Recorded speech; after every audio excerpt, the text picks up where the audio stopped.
Young Edmund Bloodstone discovered his family's darkest secret on his 16th birthday, in the basement rooms beneath his ancestral home.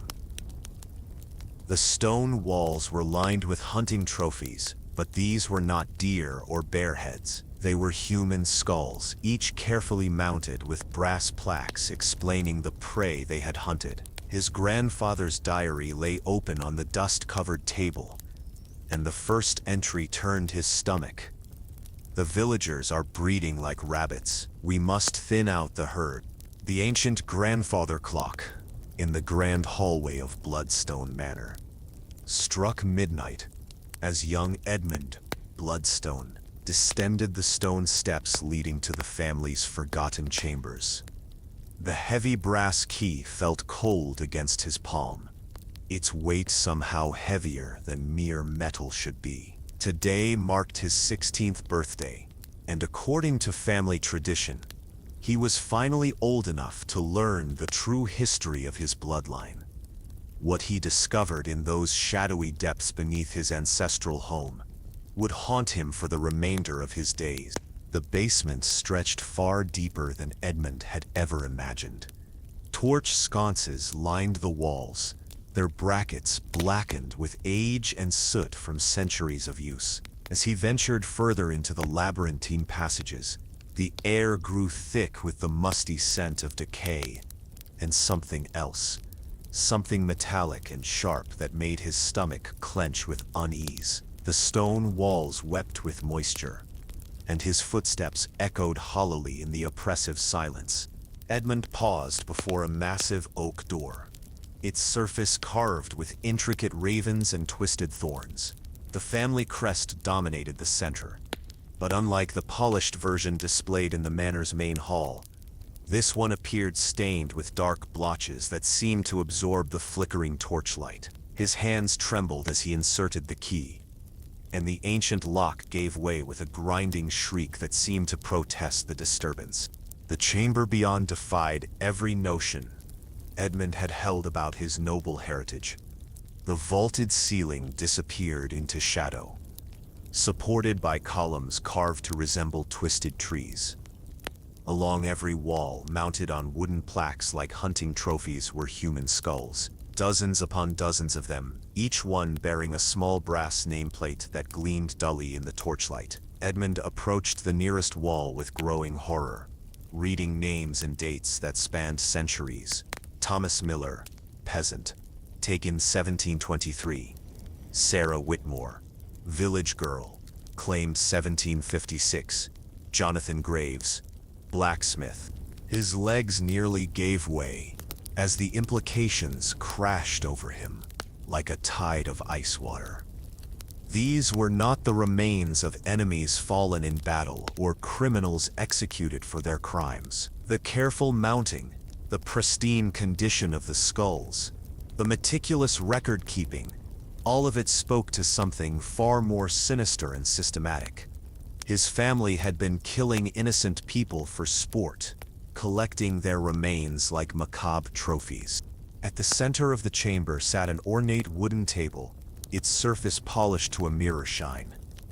Upon it lay an open ledger bound in what Edmund hoped was merely darkened leather, but suspected was something far worse. The pages were filled with his grandfather's careful script, documenting hunts that had nothing to do with deer or wild boar. Each entry detailed the selection, pursuit, and killing of human beings with the clinical precision of a naturalist cataloging specimen. Edmund's hands shook as he read the first entry, dated nearly 50 years earlier. The peasants in the eastern villages breed like rabbits, growing fat and lazy on our lands. Father believes we must thin the herd periodically, lest they forget their place. Today I claimed my first proper quarry, a young miller's son who had grown too bold in his dealings with our steward. The chase lasted 3 hours through the whispering woods before I brought him down with a clean shot through the heart. His terror was exquisite. The entries continued in sickening detail, describing hunts that occurred with regularity throughout the seasons. Edmund learned that his family had developed an elaborate system for selecting their victims, typically choosing those who would not be missed immediately. orphans, strangers passing through, those who had somehow offended the family's sense of order. The hunts themselves were conducted with all the ceremony and ritual of legitimate sport, complete with specialized weapons, trained hounds, and specific rules governing the pursuit. As Edmund delved deeper into the records, he discovered that the practice had not originated with his grandfather but stretched back through generations of Bloodstone patriarchs. The tradition had begun during the reign of the first Lord Bloodstone in the early 1600s, a man whose portrait torn in the manor's portrait gallery but whose true nature had been carefully hidden from family histories. That original lord had been a veteran of foreign wars who found peacetime insufferably dull, lacking the thrill of mortal combat that had given his life meaning. The journal revealed how the practice had evolved from impulsive murder into refined art. Early Bloodstone lords had killed crudely, without ceremony or sport, but subsequent generations had elevated the activity, developing codes of conduct, specialized equipment, and elaborate rituals that transformed simple murder into what they considered the highest form of hunting. They had even constructed special facilities within the manor and its grounds, hidden chambers, secret passages, and carefully designed courses through the surrounding forests. Edmund discovered maps detailing the hunting grounds, showing trails and clearings specifically maintained for their deadly sport. The Whispering Woods, which he had explored countless times as a child, were revealed to be a carefully crafted killing ground. Certain paths led to dead ends where cornered prey could be finished off, while others contained hidden traps and snares designed to slow fleeing victims. Even the seemingly natural landscape had been shaped by generations of Bloodstone lords to serve their twisted purposes. The records showed that the family had taken great care to avoid suspicion from outside authorities. Victims were selected from among those whose disappearances would not prompt investigation. Travelers with no connections to the local area, outcasts from society, or those already in conflict with local laws. When questions did arise, the Bloodstone family's wealth and influence were sufficient to redirect inquiries or provide alternative explanations for missing persons. As Edmund continued reading, he learned about the specific rituals surrounding each hunt. The preparation involved not just selecting and stalking prey, but also purification ceremonies and elaborate feasts held both before and after the kill. The family had developed their own mythology around the practice, convincing themselves that they were performing a necessary service by culling the weak from human society. They spoke of their activities in terms of natural selection and divine mandate, creating elaborate justifications for their monstrous behavior. The journal entries grew increasingly detailed and disturbing as they progressed through the decades. Edmund's grandfather had been particularly meticulous in his record-keeping, documenting not just the basic facts of each hunt, but also psychological observations about their victims' behavior, detailed descriptions of the chase itself, and clinical notes about the effectiveness of various weapons and tactics. Some entries ran for pages, describing single hunts with the enthusiasm of a sportsman recounting a particularly challenging game. One entry that made Edmund's blood run cold described a hunt involving an entire family, parents and 3 children, who had been traveling through the area when their wagon broke down near the Bloodstone estate. Rather than hunt them individually, his grandfather had conceived of pursuing them as a group, allowing the family members to stay together while being systematically eliminated over the course of several days. The entry described in nauseating detail how the parents had tried to protect their children, and how their desperation had enhanced the thrill of the hunt. But perhaps most horrifying was Edmund's growing realization that this tradition was expected to continue through him. References throughout the later entries made it clear that his grandfather and father had been preparing him for eventual participation in the family's dark legacy. Training he had received throughout his childhood, lessons in tracking, marksmanship, and woodcraft that he had assumed were normal aspects of aristocratic education took on a sinister new meaning in light of these revelations. The final entries in the journal were recent, some dating from just months earlier. His father had apparently been conducting hunts without Edmund's knowledge, continuing the family tradition while keeping their heir ignorant until he came of age. The most recent entry, dated barely a week before Edmund's birthday, described plans for initiating him into the practice with a special hunt designed to serve as both education and ritual passage into the family's true nature. As Edmund closed the journal with trembling hands, he noticed additional details about the chamber that he had initially missed in his shock. Wooden display cases contained what appeared to be personal effects taken from victims, jewelry, clothing, and small belongings that had been preserved as additional trophies. An entire wall was devoted to weapons specifically designed for hunting humans, including crossbows with special modifications, nets designed to entangle fleeing prey, and blade designed to cause maximum suffering while preventing quick death. The magnitude of his family's crimes overwhelmed Edmund as he stood surrounded by the evidence of centuries of murder.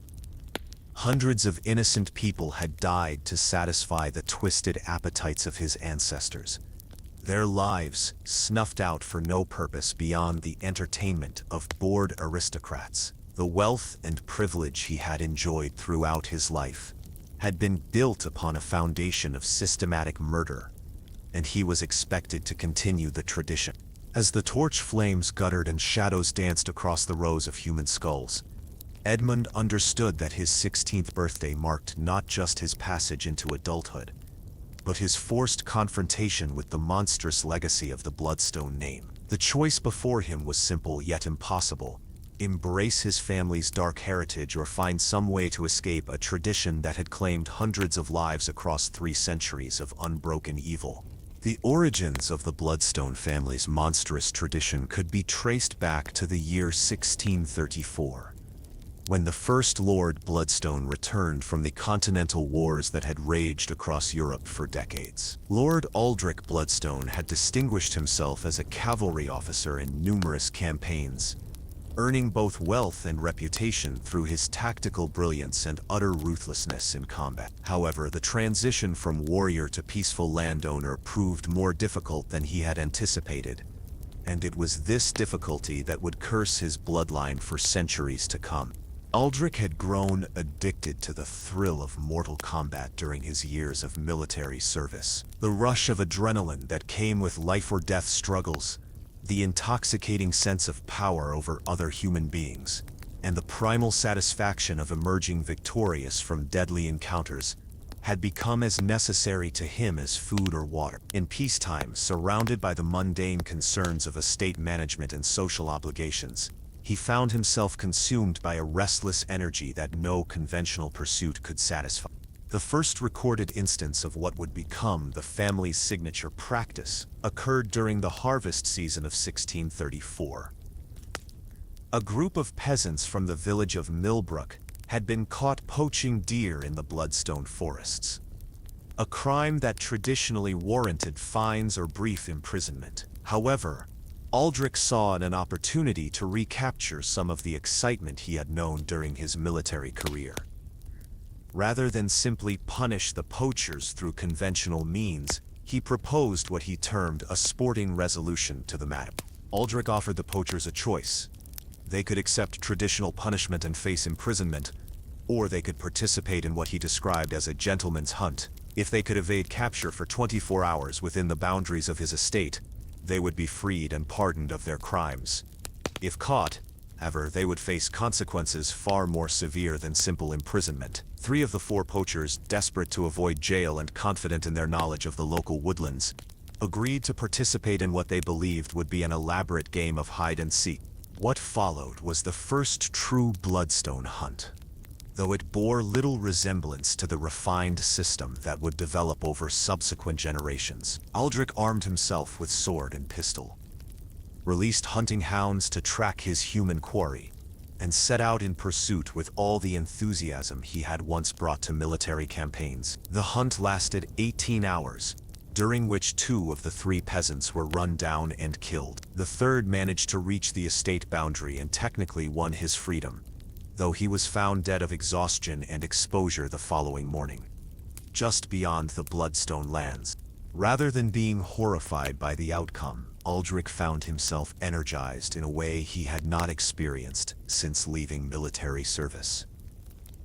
The combination of strategy, physical exertion, and mortal stakes had provided exactly the stimulation he craved. More importantly, he discovered that hunting humans presented challenges and satisfactions that no conventional prey could match. Animals, even dangerous ones, operated purely on instinct and could be predicted with reasonable accuracy. Humans, however, possessed intelligence, creativity, and desperation that made them far more engaging adversaries. Within months of the first hunt, Aldrich began developing what he considered improvements to the basic concept.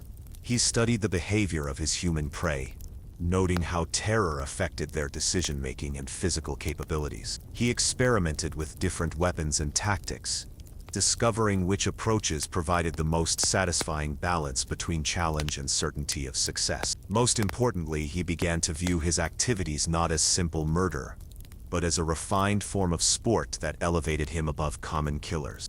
The transformation of murder into sport required elaborate justification, and Aldrich proved remarkably creative in developing philosophical frameworks for his activities.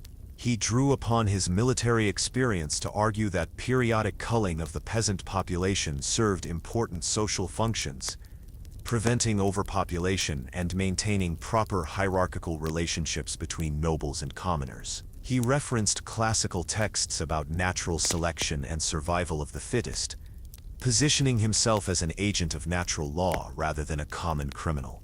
These justifications were not merely for public consumption but seemed to reflect Aldrich's genuine beliefs about his activities.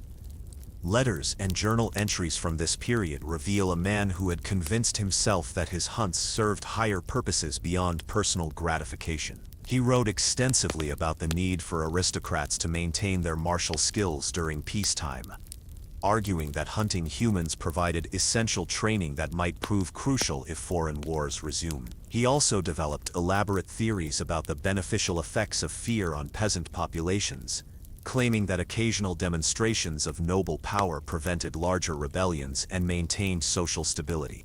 As word of Aldrich's unusual methods spread among neighboring landowners, reactions varied considerably. Some expressed outright horror and threatened to report his activities to higher authorities. Others, however, found themselves intrigued by his arguments and curious about the experiences he described. A small but significant number of local nobles began visiting Bloodstone Manor to observe hunts firsthand, and several eventually participated in their own estates' versions of Aldrich's sport. The development of a social network around human hunting proved crucial to the long-term survival of the practice. By involving other aristocrats in his activities, Aldrich created a community of shared guilt and mutual protection. Those who participated in hunts became complicit in the crimes and therefore motivated to maintain secrecy. Those who merely observed still possessed dangerous knowledge that made them reluctant to pursue official complaints. The result was a conspiracy of silence that protected not just Aldrich but all those associated with his activities. Aldrich also proved adept at managing practical concerns that might have exposed his crimes to unwanted scrutiny.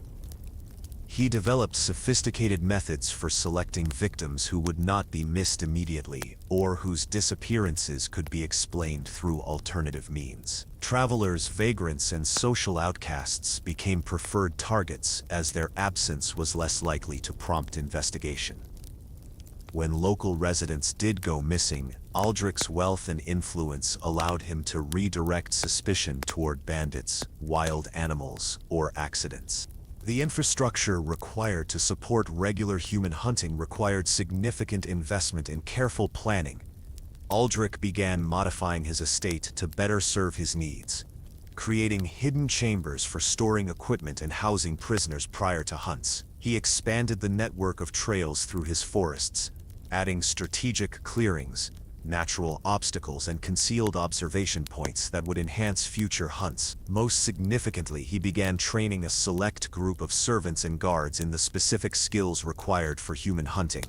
creating the first generation of what would become hereditary positions within the Bloodstone household. The weapons and equipment used in human hunting required different considerations than those employed against animal prey. Aldrich experimented extensively with various options, seeking tools that would provide appropriate challenge while ensuring his ultimate success. Crossbows proved particularly effective, offering accuracy at distance while requiring skill to reload, creating natural limitations that enhanced the sporting aspect of hunts. Nets and snares designed for human-sized prey allowed for capture without immediate killing, enabling Aldrich to extend hunts over multiple days when he desired. Perhaps most importantly, Aldrich began documenting his activities with the meticulous attention to detail that would characterize Bloodstone record-keeping for generations. He maintained detailed journals describing each hunt, noting not just practical information about tactics and equipment, but also psychological observations about his victims' behavior. These records served multiple purposes. They allowed him to refine his techniques based on experience. They provided entertainment during periods between hunts, and they would eventually serve as instructional materials for future generations of his family. The psychological transformation that hunting humans produced in Aldrich became increasingly apparent over time. Letters from this period show a man who had moved far beyond mere thrill-seeking into genuine obsession with his activities. He began to see conventional human interactions through the lens of hunter and prey, evaluating people he encountered in terms of how challenging they might prove as quarry. Social gatherings became opportunities to study potential victims, and routine estate business was increasingly viewed as an inconvenience that interfered with his true calling. As Aldrich aged and his physical capabilities began to decline, he started preparing his son Marcus to continue the family tradition. This preparation involved not just practical instruction in hunting techniques, but also careful psychological conditioning designed to overcome natural human reluctance to kill. Marcus was gradually exposed to increasingly disturbing aspects of his father's activities, beginning with observation of hunts and eventually progressing to direct participation. By the time Marcus inherited the estate and title, he had been thoroughly indoctrinated into viewing human hunting as both his birthright and his responsibility. The institutional knowledge that Aldrich accumulated during his lifetime became the foundation for centuries of Bloodstone family tradition. His innovations in victim selection, hunting techniques, and operational security were passed down through generations, refined and improved upon by each successive lord. The philosophical justifications he developed provided future family members with ready-made arguments for continuing practices that might otherwise have troubled their consciences. Most importantly, the social networks and protective relationships he established created a system capable of surviving changes in political leadership and social attitude. By the time of Aldrich's death, in 1681, the Bloodstone family had established itself as the premier practitioners of human hunting in the region. What had begun as one man's attempt to recapture wartime excitement had evolved into a sophisticated operation involving multiple estates, dozens of participants, and hundreds of victims. The tradition that would eventually claim Edmund's childhood innocence had been firmly established, protected by wealth, influence, and a carefully maintained conspiracy of silence that would endure for centuries to come. The evolution of the Bloodstone hunting tradition reached its most refined form under the leadership of Lord Marcus Bloodstone, Aldrich's son, who inherited both the estate and the family's dark legacy. And unlike his father, who had developed the practice through trial and error, Marcus had the advantage of systematic education in the art of human hunting from childhood. This early training, combined with his natural aptitude for strategic thinking, allowed him to transform what had been brutal but improvised killing into a sophisticated discipline that would define the family for generations. Marcus understood that the long-term survival of the Bloodstone tradition required more than just individual skill in tracking and killing humans. It demanded the creation of institutional knowledge, standardized procedures, and systematic training methods that could be passed down through generations regardless of the personal inclinations or abilities of individual family members. To this end, he began developing what he termed the Bloodstone methodology, a comprehensive approach to human hunting that covered every aspect from victim selection to post-hunt cleanup. The selection of appropriate victims represented perhaps the most crucial element of successful human hunting, and Marcus devoted considerable attention to refining the criteria his father had established through instinct and experience. He recognized that choosing the wrong targets could expose the family to investigation or retaliation, while selecting victims who proved too easy or too difficult could diminish the sporting value of hunts. The ideal quarry needed to possess several specific characteristics. They had to be physically capable of providing genuine challenge, intelligent enough to make interesting decisions under pressure, isolated enough that their disappearance would not prompt immediate investigation, and vulnerable enough that they could be captured without excessive risk to the hunters. Marcus established a network of informants throughout the surrounding regions who would identify potential victims and report on their circumstances, habits, and capabilities. These informants, typically tavern keepers, merchants, and minor officials who were either paid for their services or coerced through various forms of leverage, provided the intelligence necessary to select targets with scientific precision. They reported on travelers passing through the area, local residents who had fallen into disfavor or debt, and individuals whose personal circumstances made them particularly vulnerable to disappearance. The process of victim selection became increasingly sophisticated under Marcus's direction. Rather than simply choosing available targets opportunistically, he began planning hunts months in advance, studying potential quarry to understand their strengths, weaknesses, and likely responses to different hunting scenarios. This preparation involved detailed surveillance of intended victims, including observation of their daily routines, assessment of their physical condition and survival skills, and evaluation of their social connections and potential for being missed if they disappear.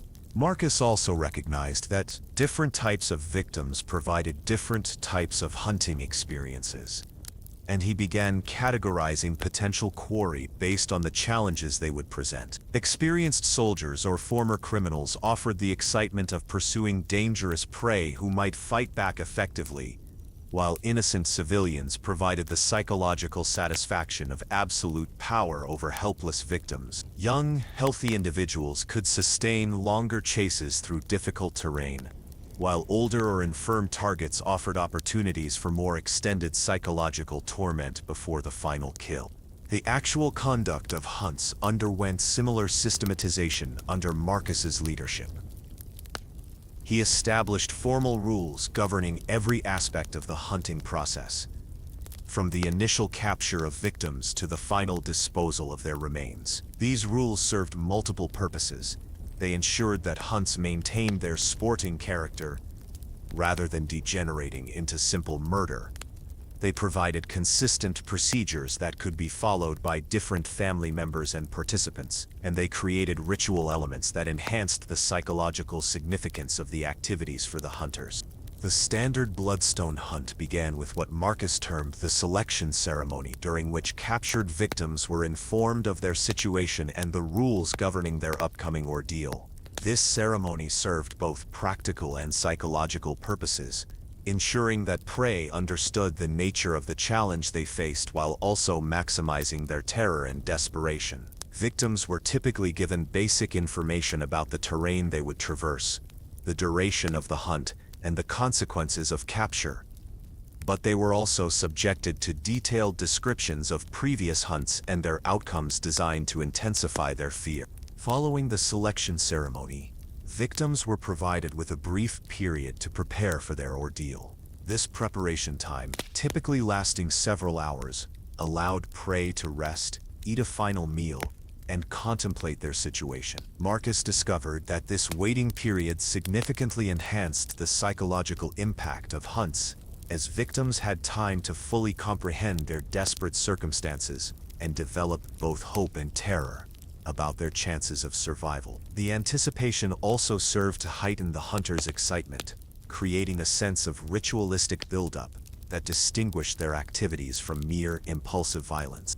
The release of prey marked the official beginning of each hunt, conducted with ceremonial elements that emphasized the sporting nature of the activity.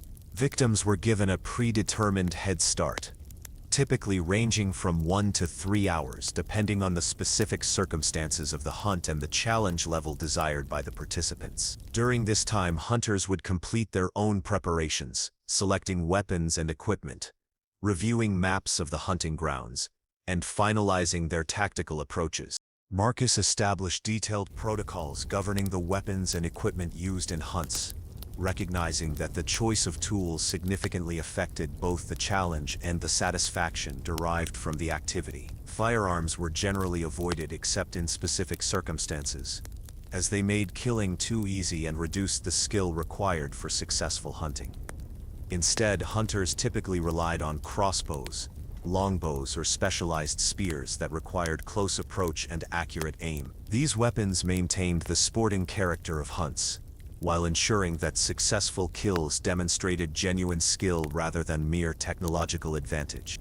The terrain of the Bloodstone estate had been extensively modified to enhance its suitability for human hunting. With Marcus overseeing major improvements to the landscape his father had originally adapted for this purpose. Natural features were supplemented with artificial obstacles, hidden traps, and strategic clearings designed to channel fleeing prey toward predetermined killing grounds. The famous Whispering Woods, which formed the primary hunting area, contained dozens of carefully constructed features, including false trails that led to dead ends, concealed pits designed to slow or injure fleeing victims, and elevated observation points that allowed hunters to track their quarry's movement. Marcus also established the practice of using specially trained hunting hounds in pursuit of human prey, though these animals required extensive conditioning to overcome their natural reluctance to attack humans. The Bloodstone kennels maintained several breeds of dogs specifically selected and trained for hunting people, including bloodhounds for tracking, greyhounds for running down fleeing victims in open terrain, and mastiffs for subduing captured prey. These animals were kept separate from the household's conventional hunting dogs and were maintained by specialized handlers who understood their unique requirements. The psychological aspects of human hunting received particular attention from Marcus, who recognized that the mental and emotional elements of the activity were often more significant than the purely physical challenges. He developed sophisticated techniques for maximizing the terror and desperation of his victims, understanding that these emotions not only enhanced the entertainment value of hunts for the participants but also significantly affected the behavior and decision-making capabilities of the prey. Marcus discovered that the most effective psychological pressure came not from threats or descriptions of violence, but from the gradual erosion of hope and the systematic destruction of victims' assumptions about their ability to survive or escape. He perfected techniques for providing false hope through apparent opportunities for escape that were actually traps, creating situations where victims believed they had found safety only to discover that they remained under the hunter's control. These psychological manipulations often proved more decisive than physical pursuit in determining the outcomes of hunts.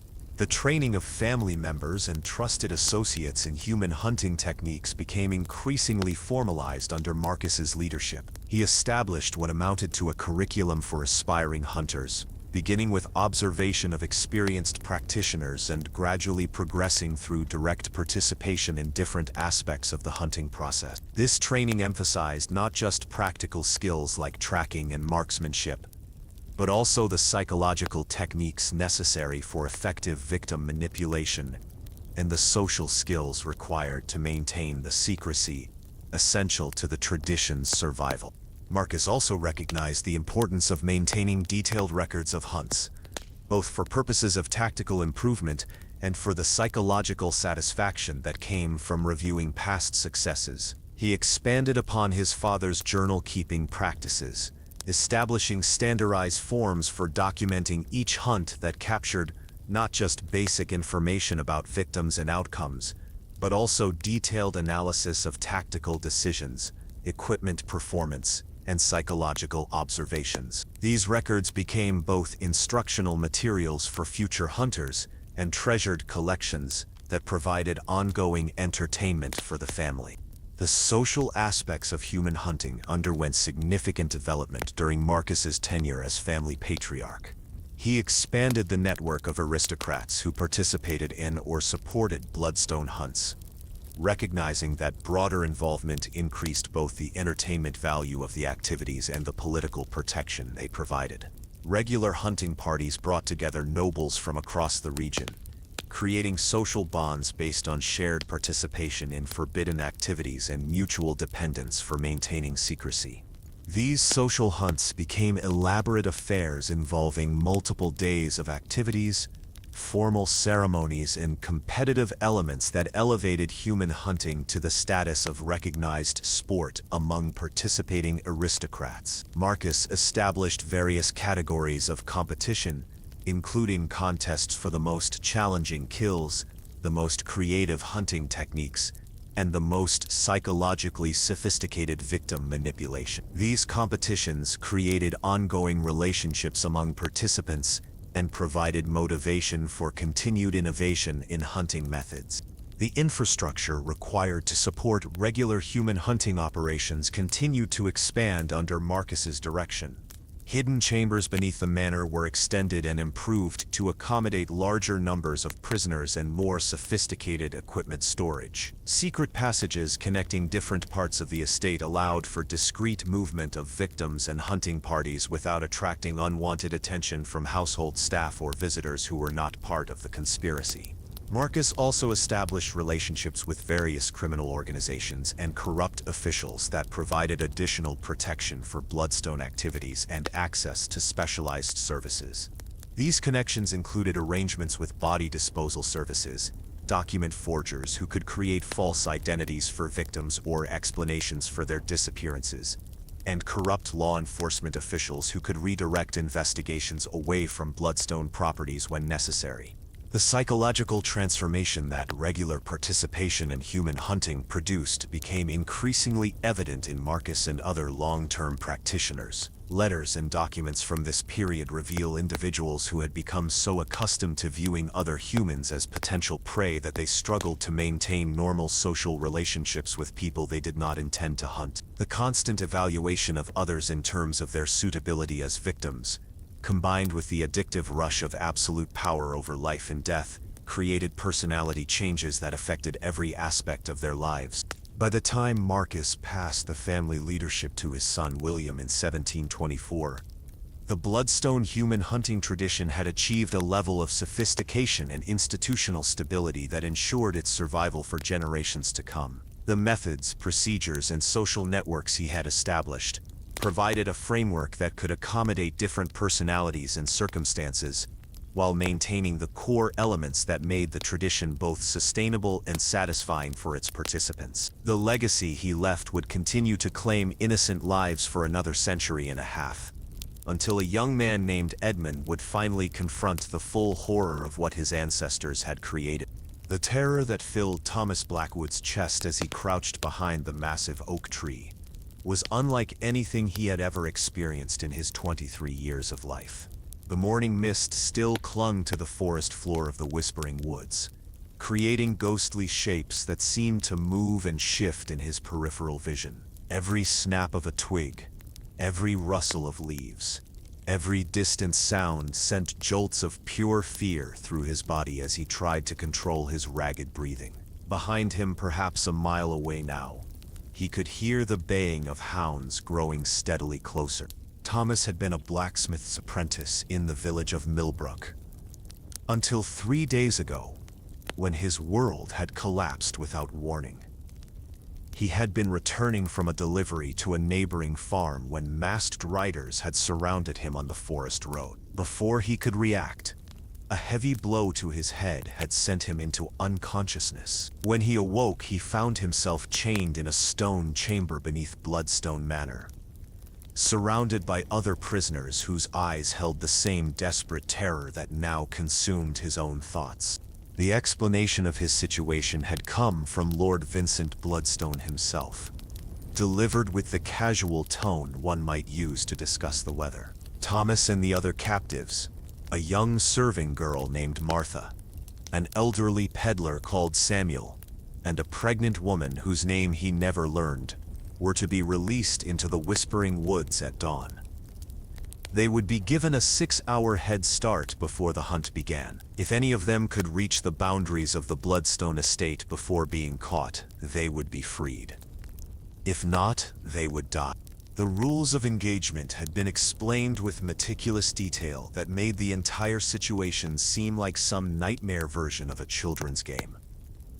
The hunters would use crossbows and specially trained hounds, but no firearms. The prey could use any means necessary to evade capture, including fighting back, though they were warned that resistance would only prolong their suffering. The boundaries of the hunting ground were marked with carved stones bearing the Bloodstone raven crest, and crossing these boundaries would indeed mean safety. Though Lord Vincent's smile as he explained this rule suggested that few had ever managed to reach them, Thomas had spent the first hour of his head start moving as quickly as possible through the dense undergrowth, trying to put as much distance as possible between himself and the manor.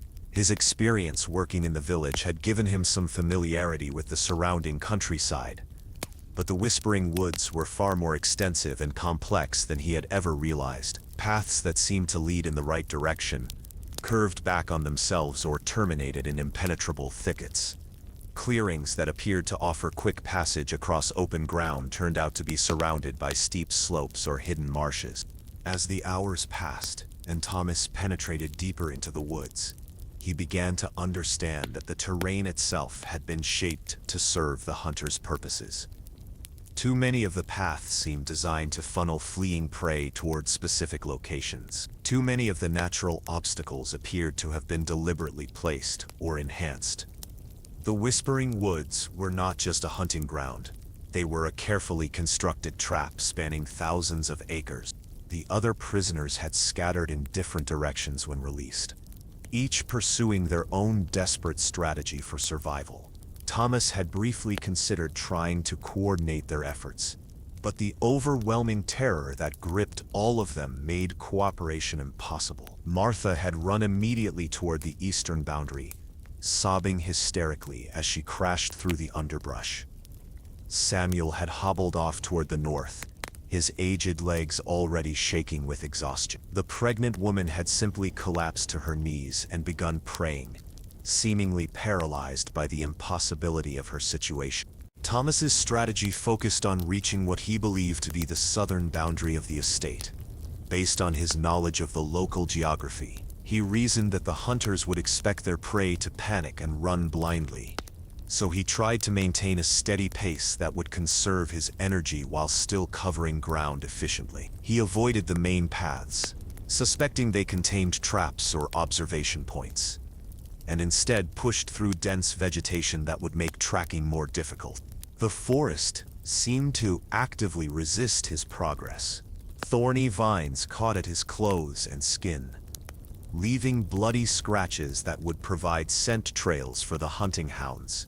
Hidden roots and holes threatened to twist his ankles or send him crashing to the ground.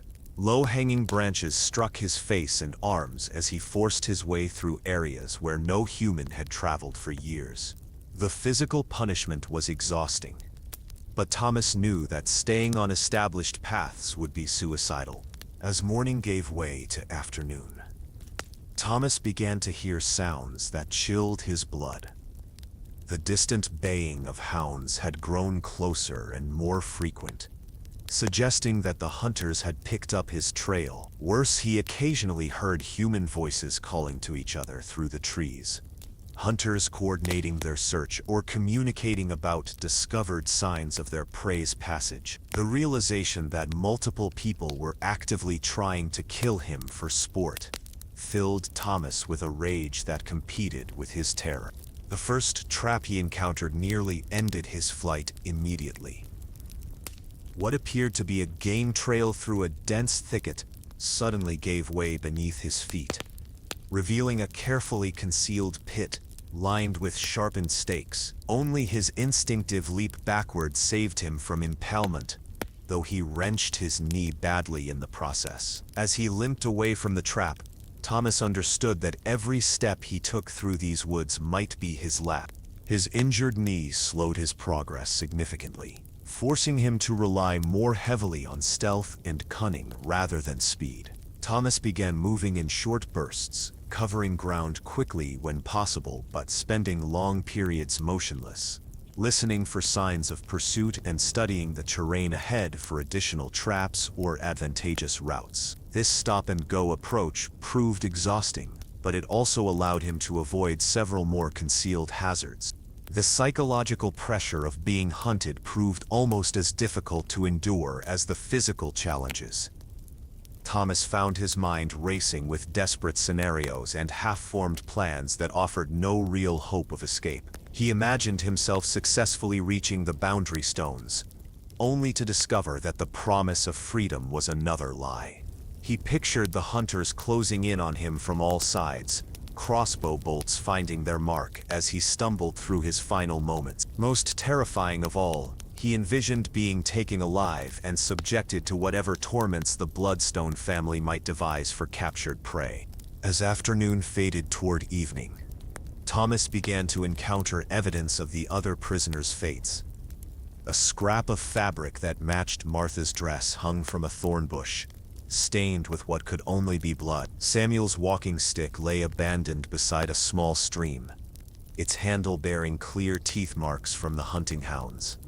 Most horrifying was the discovery of the pregnant woman's body in a small clearing, her throat opened by what appeared to be a crossbow bolt. She had been positioned deliberately. Thomas realized, left where other fleeing prey would likely discover her as a psychological weapon designed to destroy hope and encourage surrender. The sight of the woman's corpse nearly broke Thomas's resolve. The casual cruelty of using a murder victim as a terror tactic revealed the depth of evil he was dealing with. These were not merely bored aristocrats seeking entertainment. They were monsters who had refined the art of psychological torture along with their hunting skills. The realization that showing mercy or appealing to their humanity would be completely useless freed Thomas from any moral constraints about his own behavior. As darkness began to fall, Thomas made a crucial decision that would determine his chances of survival.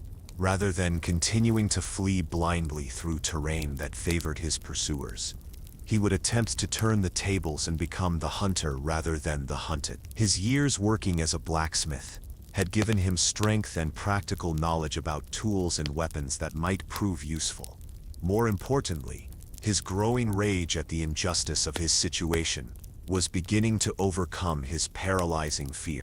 Thomas spent the early hours of night moving carefully back toward the sounds of the hunting party, using skills he had learned during childhood games of hide-and-seek, but applying them now in a context where discovery meant death. He discovered that the hunters were using a base camp in a large clearing where they rested between active pursuit periods, apparently confident that their prey posed no threat to them. The camp included several guards, weapon racks, and tethered hunting hounds, but its security seemed designed more to prevent escape than to repel attack.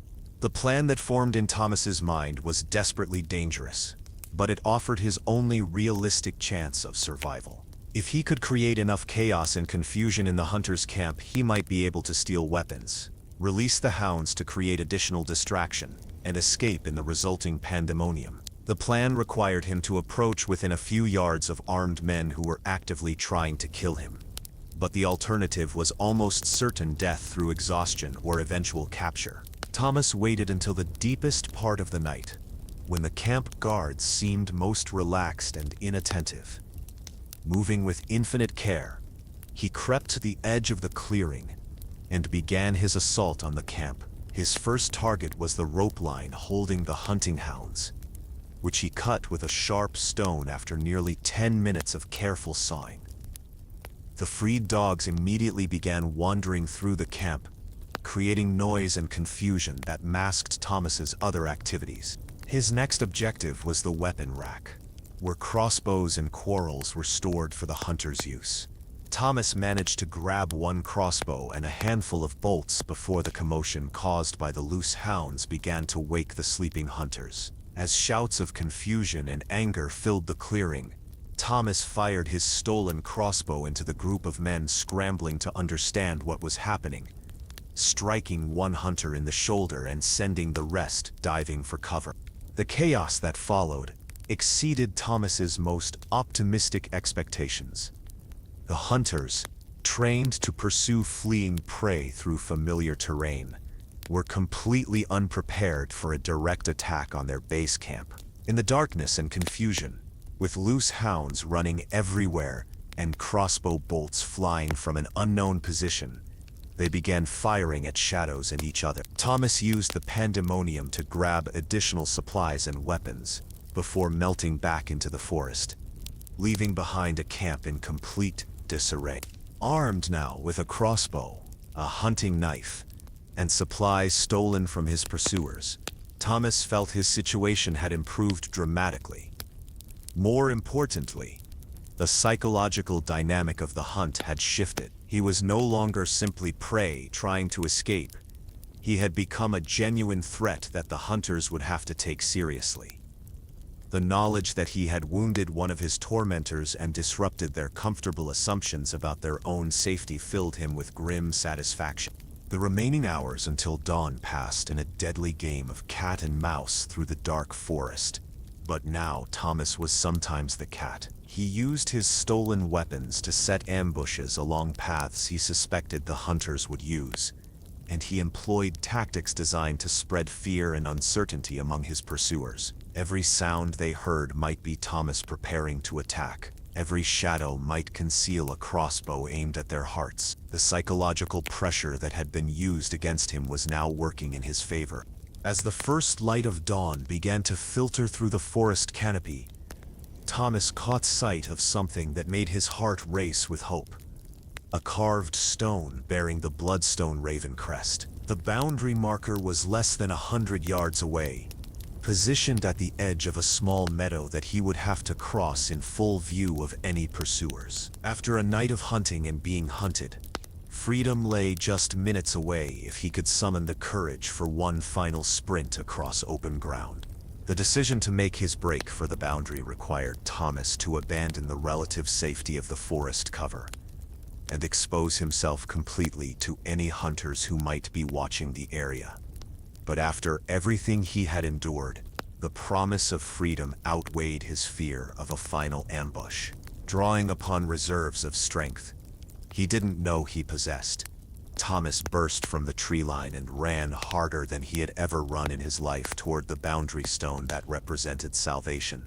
The crossbow bolt that struck him came from somewhere behind and to his left, burying itself deep in his back, just as his outstretched hand touched the carved raven crest. Thomas collapsed against the boundary marker, his vision fading as blood poured from the wound. But his fingers remained pressed against the stone that marked the edge of Bloodstone land. In his final moments, he realized with bitter irony that he had technically won the deadly game. He had reached the boundary alive, even if he would die there seconds later.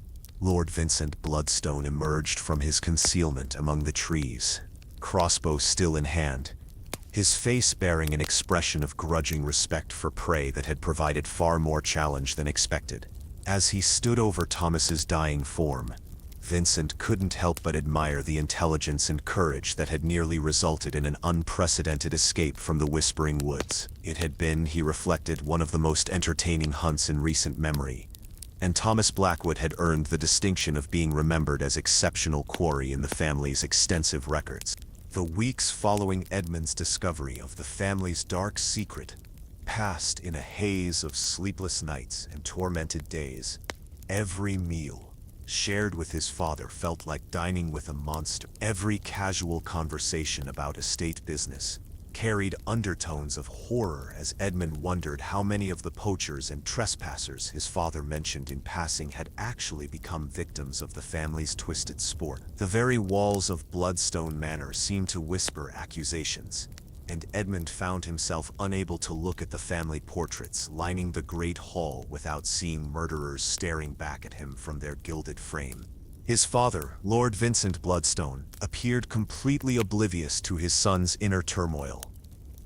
Vincent continued his daily routines with the same calm authority he had always displayed, discussing crop yields and tenant concerns with the same measured tone he might use to plan a dinner party. But now Edmund listened to these conversations with new ears, hearing potential victim selection criteria in discussions about troublesome tenants and recognizing hunting terminology disguised as conventional estate management language. The psychological weight of his knowledge became almost unbearable as Edmund realized the full scope of what was expected of him. The journal entries he had read made it clear that his education in the family tradition was supposed to begin immediately following his 16th birthday. His father would soon approach him about participating in his first hunt, framing the invitation as a rite of passage into manhood and family responsibility. The prospect of being forced to witness, much less participate in, the systematic murder of an innocent person filled Edmund with a sick dread that made eating and sleeping nearly impossible. Edmund's attempts to maintain normal behavior while processing this horrible knowledge proved increasingly difficult. Simple interactions with household staff became exercises in paranoia as he wondered which servants were complicit in the family's crimes and which remained ignorant of their true nature. The groundskeepers who maintained the hunting trails through the Whispering Woods clearly knew more than they admitted. But the young kitchen maids seemed genuinely innocent of any knowledge about their employer's activities. This division between the knowing and unknowing created a constant tension that left Edmund feeling isolated even among familiar faces. The moral implications of his situation tormented Edmund as much as the practical concerns about his expected participation. Every philosophical and religious principle he had been taught throughout his childhood stood in direct opposition to his family's actions, yet he was bound to them by blood inheritance and social position. The wealth that had provided his comfortable upbringing had been built upon centuries of murder. The respect and deference shown to his family name was based on fear as much as genuine esteem. Even his own identity was inextricably linked to a legacy of systematic evil that stretched back through generations of his ancestors. Sleep brought no relief from Edmund's torment, as his dreams filled with images drawn from his grandfather's journal entries. He saw terrified peasants fleeing through the Whispering Woods, while baying hounds pursued them toward inevitable death. He witnessed the careful mounting of human skulls like hunting trophies, each one representing a life stolen for no purpose beyond aristocratic entertainment. Most horrifying were the dreams where he found himself participating in hunts, experiencing the addictive thrill of absolute power over helpless victims that had corrupted his ancestors for 3 centuries.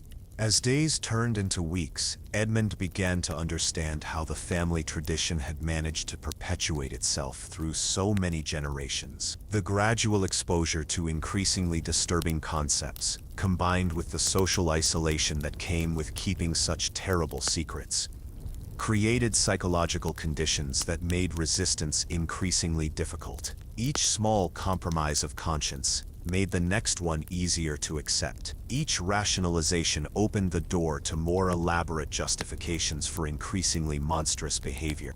The scholarly education that Edmund had received suddenly took on sinister new dimensions as he recognized concepts that had been subtly woven into his instruction. Discussions about natural selection and survival of the fittest had not been purely academic exercises.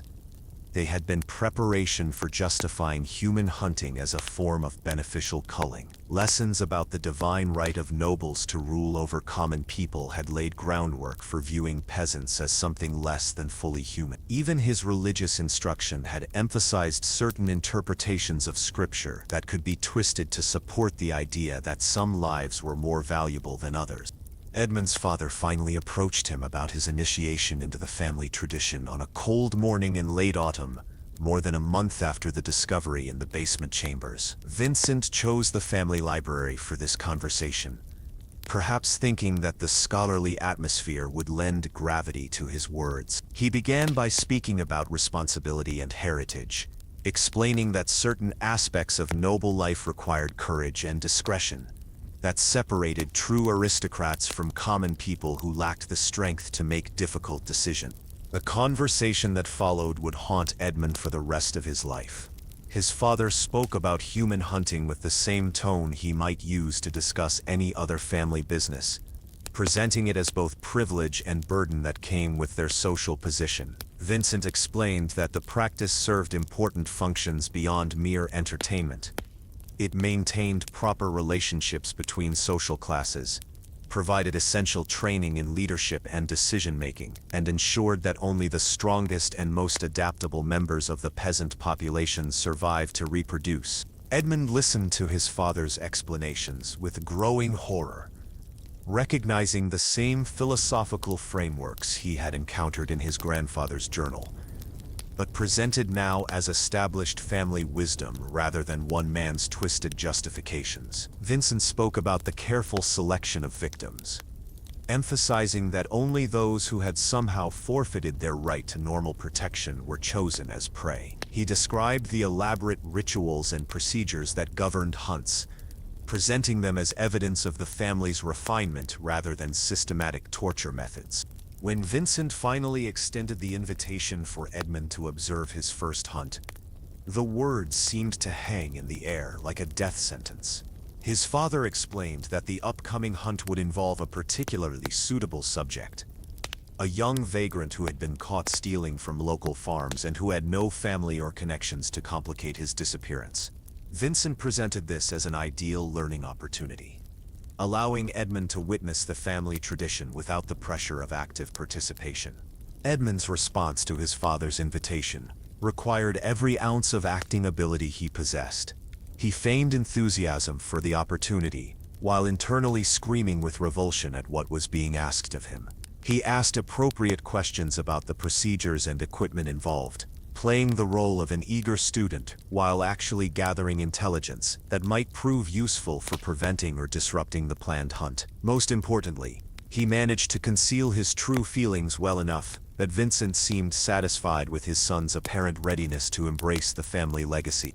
The days following this conversation became a nightmarish period of preparation as Edmund struggled to develop some strategy for dealing with his impossible situation.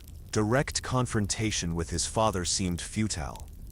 Vincent was physically stronger, had years of experience in violence, and controlled every aspect of Edmund's life, including his access to money, transportation, and legal protection. Running away offered little hope of success, as Edmund had no resources or connections outside the Bloodstone estate, and his father's influence extended throughout the region. Edmund's first thought was to somehow warn the intended victim about the planned hunt, but he quickly realized that this approach carried enormous risks. The vagrant had already been captured and was being held in the basement chambers, making direct communication impossible without alerting the household staff who were complicit in the family's activities. Even if Edmund could somehow pass along a warning, a panicked vagrant trying to escape would likely trigger increased security measures that would make future rescue attempts impossible. The possibility of alerting outside authorities occurred to Edmund, but his research into the family's history revealed the futility of this approach. Previous Lord Bloodstones had faced periodic inquiries from magistrates and church officials about suspicious disappearances in the area, but their wealth and political connections had always been sufficient to redirect investigations or discredit accuser. The network of aristocrats who participated in or knew about the hunts created a conspiracy of silence that extended far beyond the Bloodstone estate itself. As the date of the hunt approached, Edmund began developing increasingly desperate plans for disrupting the proceedings without revealing his opposition to the family tradition. He considered setting fires to distract the hunting party, releasing the hunting hounds to create chaos, or even attempting to injure himself badly enough to force postponement of the hunt. Each plan seemed to offer only temporary relief at best, while carrying significant risks of exposure that would end any possibility of future intervention. The night before the scheduled hunt, Edmund made a decision that would fundamentally alter the course of his life. Rather than simply witnessing the murder of an innocent person, he would attempt to save the intended victim, even if doing so meant exposing his opposition to the family tradition. The plan he developed was desperate and dangerous, but it offered the only possibility he could envision for living with his conscience after the coming dawn. Edmund's plan required him to participate in the early stages of the hunt in order to gain access to weapons and learn the specific procedures being followed. Once the hunting party had released their victim and begun the pursuit, he would use his knowledge of the terrain and hunting protocols to reach the prey before the other hunters. If successful, he could provide the victim with weapons, guidance about the safest escape routes, and whatever other assistance might improve their chances of survival. The greatest risk in Edmund's plan lay in the possibility that his betrayal would be discovered before the victim could escape the hunting grounds. If other members of the hunting party realized what he was doing, Edmund would likely face the same fate as the people his family had been murdering for centuries. The basement chambers contained evidence of what happened to those who opposed the Bloodstone tradition, and Edmund had no illusions about his father's willingness to preserve family secrets through any means necessary. As Edmund lay awake through the final night before his planned intervention, he reflected on the irony of his situation. The same education and privileges that had been designed to prepare him for participating in his family's crimes were now being used to oppose them. The knowledge of terrain, weapons, and hunting procedures that was supposed to make him an effective predator would instead be employed to protect prey from his own relatives. The transformation that Edmund underwent during these weeks of internal struggle fundamentally changed his understanding of morality, courage, and responsibility. He realized that true nobility had nothing to do with inherited titles or accumulated wealth, but rather with the willingness to act according to one's principles regardless of personal cost. The comfort and security he had known throughout his privileged childhood suddenly seemed worthless when weighed against the lives of innocent people who depended on someone having the courage to oppose systematic evil. Edmund also came to understand that his family's crimes were not aberrations that could be overlooked or forgiven, but rather expressions of a fundamental corruption that had infected every aspect of their lives. The wealth, power, and social position that the Bloodstone name represented were all built upon a foundation of murder that made them inherently illegitimate. Any future he might have as heir to the family legacy would be permanently tainted by knowledge of how that legacy had been created and maintained. As dawn approached and the sounds of preparation for the hunt began echoing through the manor, Edmund rose from his sleepless bed with grim determination. He had spent weeks wrestling with his conscience and exploring alternatives, but now the time for decision had arrived. In a few hours he would learn whether courage and determination could overcome centuries of carefully refined evil, or whether the Bloodstone tradition would claim another innocent life while gaining a new participant in its ancient conspiracy of murder. The young man, who dressed carefully for his first hunt, bore little resemblance to the naive heir who had celebrated his 16th birthday just 2 months earlier. Edmund had aged years in those weeks of moral struggle, losing forever the comfortable certainties of childhood, while gaining a hard-won understanding of the true nature of good and evil. Whatever happened in the coming hours, he would face it as someone who had chosen to stand against darkness rather than accept the easier path of complicity in his family's crimes. The autumn mist hung thick over the Whispering Woods, as Lord Vincent Bloodstone made his final preparations for what he expected to be a routine hunt. The morning air carried the crisp bite of approaching winter, and the bare branches of the ancient oaks created stark silhouettes against the gray sky. Vincent had planned this particular hunt with special care, recognizing its significance as his son's introduction to the family tradition. Everything needed to proceed flawlessly to ensure that Edmund's first exposure to human hunting would create the proper psychological foundation for a lifetime of participation in the practice. The intended victim for this educational exercise was a man named William Harper, a former soldier in his late 20s, who had been captured 3 days earlier while attempting to steal provisions from a village storehouse. Harper's military background made him particularly suitable for Edmund's inaugural hunt, as his experience and physical conditioning would provide genuine challenge without making success impossible. Veterans like Harper typically possessed the survival skills and mental discipline necessary to create extended, entertaining pursuits through the hunting grounds. Vincent had spent considerable time studying Harper during his captivity, observing his behavior and psychological responses to imprisonment. The man displayed the stoic acceptance of hardship that characterized experienced soldiers, showing little of the hysteria or pleading that marked most civilian victims. Harper seemed to understand his situation without requiring detailed explanation, and his calm assessment of the basement chamber suggested a tactical mind that would make strategic decisions during the coming pursuit, rather than simply panicking and running blindly through the forest. The hunting party assembled for this occasion consisted of Vincent himself, Edmund, and two trusted associates who had participated in numerous previous hunts. Sir Marcus Revencroft and Lord Geoffrey Thornfield were both experienced practitioners of the sport, men whose aristocratic backgrounds and shared participation in forbidden activities made them ideal companions for Edmund's introduction to the tradition. Their presence would provide additional expertise while also serving as witnesses to ensure that the young heir properly embraced his family's legacy. Edmund appeared appropriately eager as the party gathered in the manor's armory to select weapons and equipment for the hunt.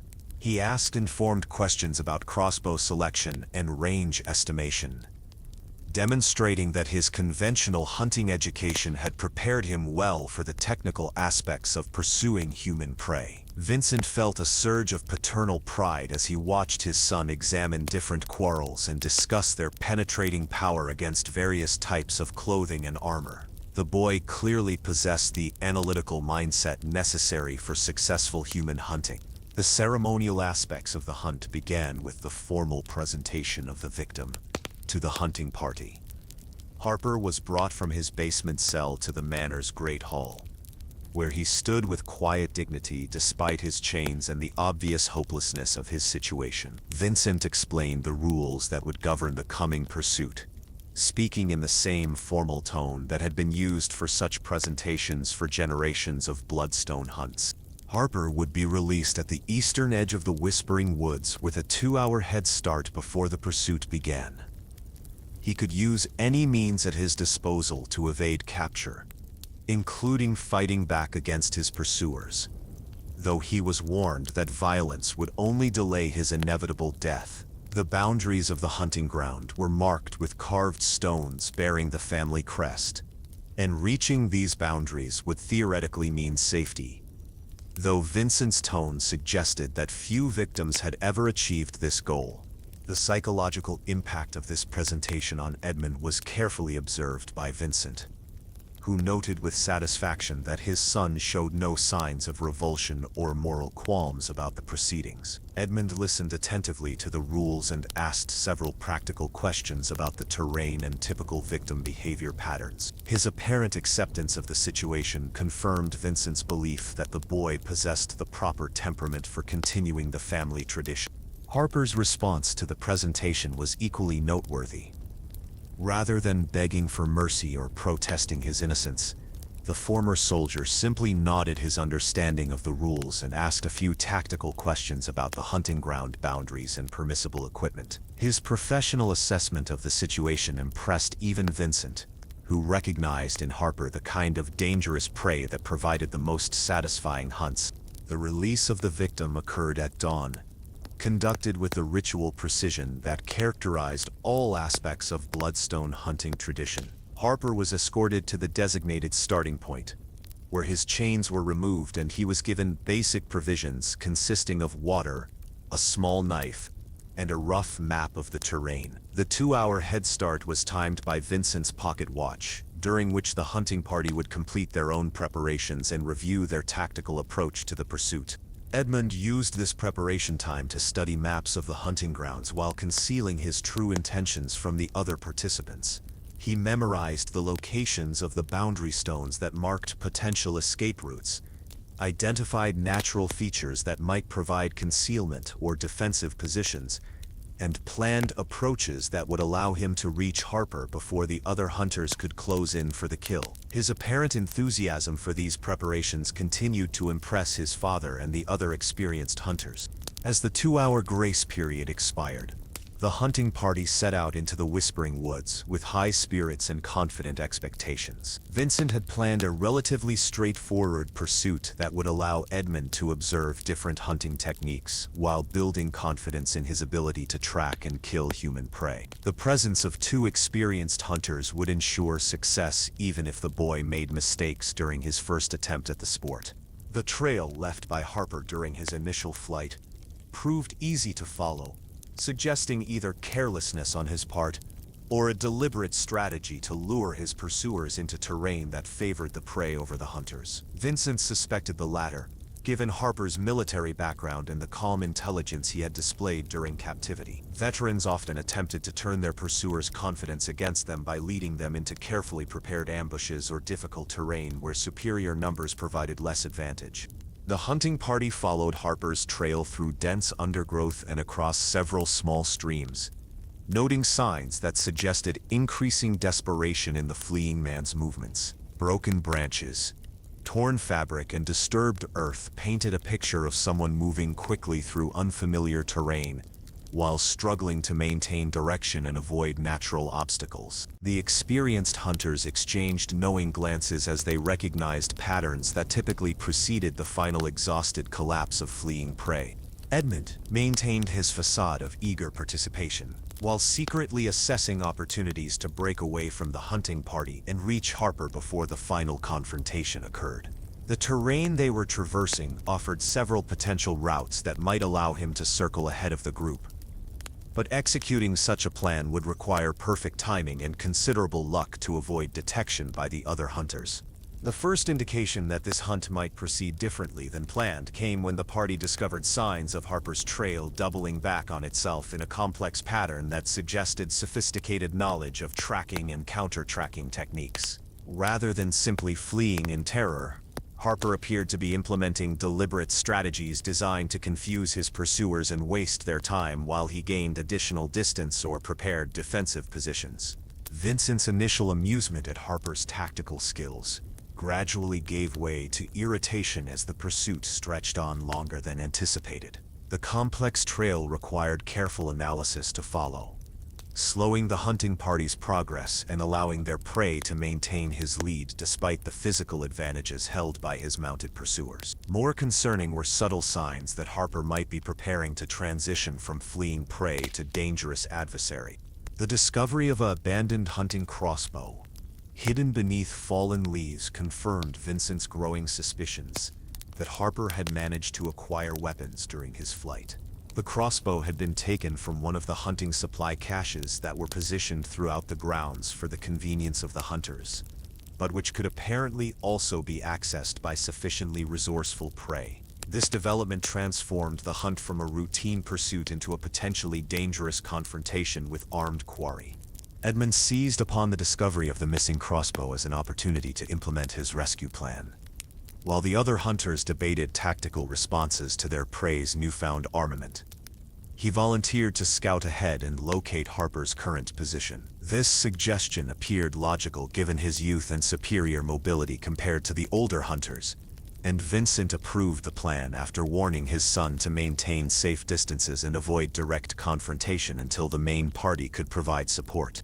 Moving through the forest alone for the first time since the hunt began, Edmund abandoned all pretense of pursuing Harper for hostile purposes, and instead began calling out quiet warnings to alert the fugitive to his approach. The last thing he wanted was to be killed by the very person he was attempting to save. After several tense minutes of careful movement through dense undergrowth, Edmund finally made contact with Harper in a small clearing where the former soldier had established a defensive position overlooking his back trail. The confrontation between Edmund and Harper proved far different from what either participant had expected. Edmund immediately identified himself as someone opposed to the hunt and offered to provide assistance for Harper's escape, while Harper initially suspected treachery and kept his stolen crossbow trained on the young aristocrat until convinced of his genuine intention. The conversation that followed would fundamentally alter both of their lives while setting in motion the final destruction of the Bloodstone hunting tradition. Harper's military experience had indeed prepared him well for the current situation. But his greatest asset proved to be his ability to quickly assess Edmund's character and recognize the sincerity of his offered assistance. Within minutes of their meeting, the two men had established a partnership based on mutual recognition of their shared opposition to the systematic evil represented by the Bloodstone family tradition. Edmund provided Harper with detailed information about the hunting ground boundaries, the most likely approach routes being used by the other hunters, and the locations of additional weapon caches that might prove useful for either escape or resistance. More importantly, he offered to create diversions and false trails that would misdirect the pursuit while Harper made his way toward the boundary stones that marked safety. Harper's response to Edmund's assistance revealed the depth of his own moral character. Rather than simply accepting help for his own escape, he insisted on developing plans that would prevent future hunts and protect other potential victims from the fate he had barely avoided. His military background had taught him to think in terms of strategic objectives rather than merely tactical survival, and he recognized that defeating the current hunt would accomplish nothing if the Bloodstone tradition continued to claim victims in the future. The alliance between Edmund and Harper represented something unprecedented in the long history of Bloodstone hunting. The first time that the intended victim had gained a knowledgeable ally from within the hunting party itself. This partnership combined Harper's military expertise and physical capabilities, with Edmund's intimate knowledge of the terrain, the hunter's procedures, and the family's vulnerabilities. As afternoon shadows lengthened across the whispering woods, Vincent and the other hunters grew increasingly concerned about Edmund's failure to report back from his scouting mission. Their calls through the forest received no response, and attempts to follow his trail proved frustratingly difficult, due to his superior knowledge of the terrain and careful efforts to conceal his movements. The possibility that something had gone seriously wrong with their routine hunt began to dawn on the experienced hunters. The discovery of Edmund's abandoned hunting jacket near Harper's defensive position confirmed Vincent's worst fears about his son's fate. The jacket showed no signs of violence, but its deliberate placement suggested either capture or voluntary abandonment rather than accidental loss. Combined with the continued absence of any communication from Edmund, this evidence forced Vincent to confront the possibility that Harper had managed to turn the tables on his pursuers in ways that transcended mere escape. As darkness fell over the hunting grounds, Vincent found himself facing a crisis that threatened not just the current hunt but the entire foundation of the family tradition. His son was missing, possibly dead, and their intended victim had proven far more dangerous than anticipated. Worse, the failure of what was supposed to be Edmund's triumphant introduction to human hunting raised questions about the boy's suitability for continuing the Bloodstone legacy that Vincent had never been forced to consider. The hunt that was meant to secure the family's future had instead become a disaster that might well mark the beginning of its end. In the darkness of the whispering woods, pursued and pursuer had changed roles in ways that would echo through the final chapter of the Bloodstone family's 3-century reign of terror. The flames that consumed Bloodstone Manor on that fateful October night could be seen from villages 20 miles away, casting an orange glow against the autumn sky that many would later describe as resembling the fires of hell itself. By dawn, 3 centuries of accumulated evil had been reduced to smoldering ruins, and with it died a family tradition that had claimed hundreds of innocent lives in the name of aristocratic sport. The destruction of the manor marked not just the end of a building, but the final chapter in one of history's most systematic and carefully concealed campaigns of murder. The events leading to this conflagration had begun 2 days earlier, when Edmund Bloodstone and William Harper emerged from the Whispering Woods as unlikely allies bound together by their shared opposition to the hunting tradition. Their escape from the forest had required careful coordination and considerable luck, as Lord Vincent and his hunting companions had mobilized every available resource to track down what they now recognized as a serious threat to the family's centuries-old secret. Edmund's transformation from heir to enemy of his own family legacy had proven complete during those desperate hours in the forest. Working alongside Harper, he had used his intimate knowledge of the estate grounds to guide their movements while avoiding the search parties that swept through the woods with increasing desperation. The young man who had once been groomed to continue the Bloodstone tradition now devoted all his energy and knowledge to destroying it permanently. Harper's military experience proved invaluable in planning their campaign against the Bloodstone family and their network of complicit aristocrats. Rather than simply seeking personal escape, he had convinced Edmund that only systematic exposure and destruction of the entire operation would prevent future victims from suffering the fate he had narrowly avoided. The evidence contained in the basement chambers represented the key to achieving this goal, but accessing and preserving it would require careful strategy and considerable courage. The two men spent their first night of freedom hiding in an abandoned gamekeeper's cottage on the furthest edge of the estate, planning an assault on the manor that would allow them to document the evidence of centuries of murder, while ensuring that the proof could not be destroyed by the family or their allies. Edmund's knowledge of the building's layout and the household routines proved crucial in developing a plan that offered reasonable hope of success despite the enormous risks involved. Their strategy required them to infiltrate the manor during the early morning hours when most of the household staff would be sleeping and the family members would be exhausted from their fruitless search through the woods. Edmund would use his knowledge of secret passages to reach the basement chambers, while Harper would create diversions to draw attention away from the main objective. Most importantly, they would need to work quickly to photograph or copy the most damaging evidence before discovery made their mission impossible. The infiltration of Bloodstone Manor proved easier than either man had dared hope, largely due to the household's focus on external threats rather than the possibility of attack from within. Edmund's familiarity with the building's hidden passages allowed him to move through the structure undetected, while Harper's military training enabled him to neutralize the few guards they encountered without raising general alarms. Within an hour of entering the building, they had reached the basement chambers that contained the family's accumulated evidence of murder.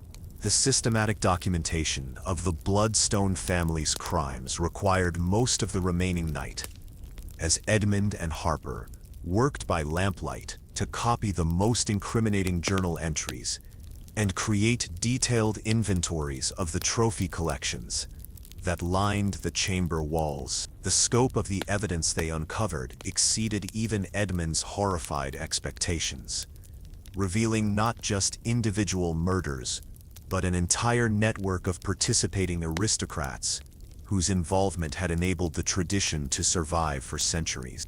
Harper's discovery of correspondence files revealed the names and locations of dozens of noble families who had either participated directly in Bloodstone hunts or provided various forms of support and protection for the activities. These letters documented not just individual crimes, but systematic conspiracy involving some of the most prominent families in the region. The implications extended far beyond the Bloodstone estate itself, threatening to expose a web of corruption that reached into the highest levels of local society.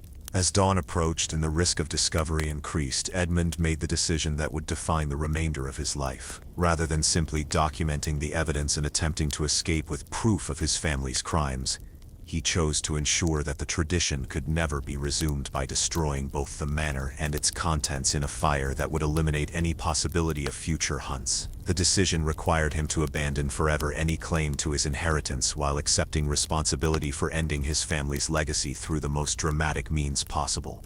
The fire that consumed Bloodstone Manor was no accident, but rather a carefully planned destruction designed to eliminate every trace of the infrastructure that had supported 3 centuries of systematic murder. Edmund's knowledge of the building's layout allowed him to position incendiary materials for maximum effectiveness, while Harper's military experience ensured that the blaze would spread too quickly for effective firefighting efforts. Within minutes of ignition, the entire structure was engulfed in flames that would burn for days. Lord Vincent Bloodstone's final moments were spent not in attempting to escape the inferno, but in desperately trying to save the journal records that documented his family's hunting tradition. Witnesses later reported seeing him silhouetted against the flames in the basement chambers, clutching armloads of ledgers and papers while the ceiling collapsed around him. His devotion to preserving the family legacy proved stronger than his instinct for self-preservation, and he died as he had lived, consumed by the dark obsession that had defined generations of his ancestors. The destruction of the manor eliminated not just the physical evidence of the Bloodstone crimes, but also the psychological center that had enabled the tradition to perpetuate itself through successive generations. The basement chambers with their gruesome trophy collections, the hidden passages that had facilitated the movement of victims, and the elaborate infrastructure that had supported the hunting operations were all reduced to ash and twisted metal that could tell no tales to future investigators. Edmund's escape from the burning manor marked his final break with his aristocratic heritage, and the beginning of a new life dedicated to ensuring that the truth about his family's crimes would eventually reach the appropriate authorities. The evidence he and Harper had copied during their night in the basement chambers provided detailed documentation of specific murders, victim identities, and the broader conspiracy that had protected the operation for centuries. This information would prove crucial in the investigations that followed the manor's destruction. The immediate aftermath of the fire created chaos throughout the region as news of the manor's destruction spread and various parties attempted to understand what had happened.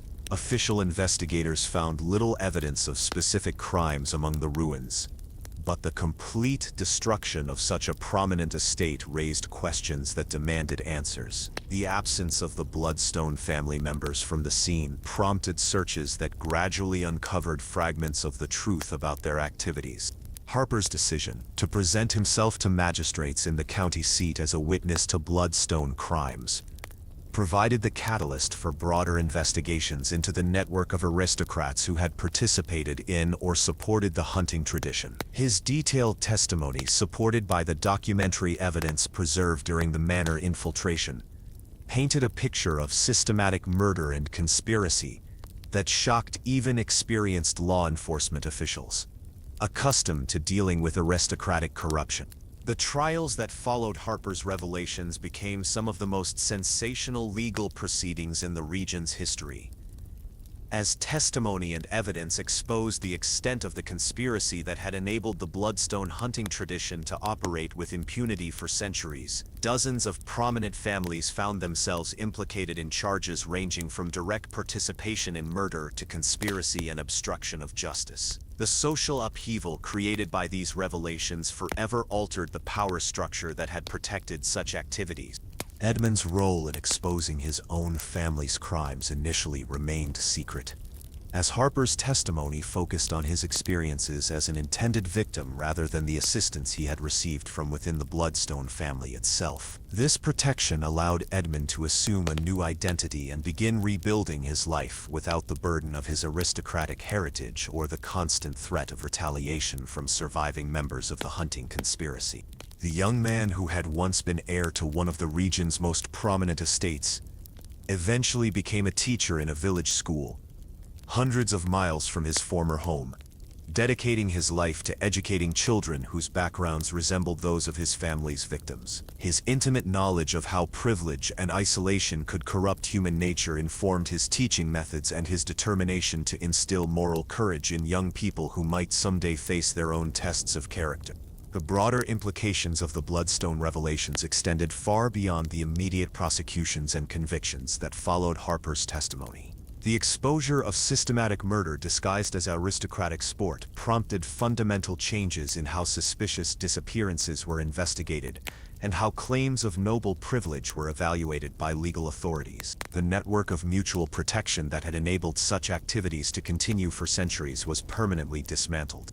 In the villages that had unknowingly provided victims for the Bloodstone hunts, the revelations brought both closure and renewed grief, as families finally learned the fates of loved ones who had disappeared without explanation over the years. Memorial services were held for victims whose names appeared in the recovered records, and communities that had lived in fear of unexplained disappearances began to heal from trauma they had never fully understood.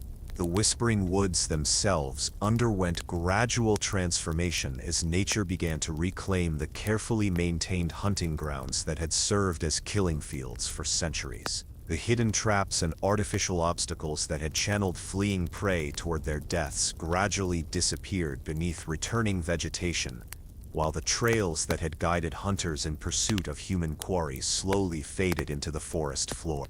Years later, travelers passing through the region would sometimes pause at the ruins of Bloodstone Manor, now reduced to moss-covered foundation stones barely visible among the encroaching forest growth.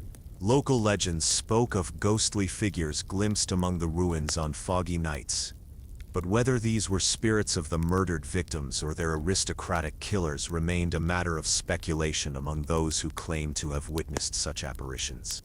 The final legacy of the Bloodstone family tradition lay not in the ruins of their estate or the records of their crimes, but in the transformation of one young man who had found the courage to reject the path laid out for him by centuries of family tradition. Edith's choice to oppose rather than continue his inherited legacy demonstrated that even the most deeply rooted evil could be overcome by individual moral courage and the willingness to sacrifice personal advantage for the protection of others.